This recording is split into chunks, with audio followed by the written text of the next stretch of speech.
Ready to unlock the power of your new AT&T SIM card and dive into mobile connectivity? Let's get you up and running in 3 simple steps.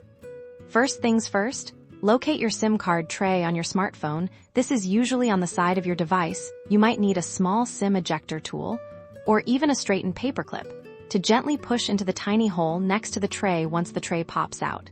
Carefully place your AT&T SIM card onto it, making sure the gold contacts are facing the correct way. There's usually a notch on the SIM and tray to guide you. Next, gently slide the SIM tray back into your phone until it clicks into place power on your device. Most modern smartphones will automatically detect the new SIM card and present you with on-screen prompts to begin the activation process. Follow these instructions carefully. You might be asked to select your language and agree to AT&T's terms of service.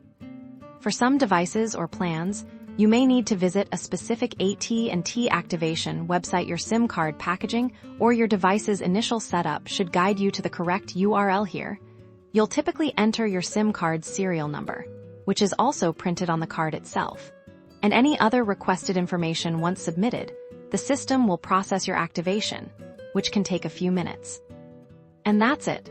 Once you see the AT&T signal bars at the top of your screen, your SIM card is successfully activated, and you're ready to make calls, send texts, and browse the web. Enjoy your new AT&T service.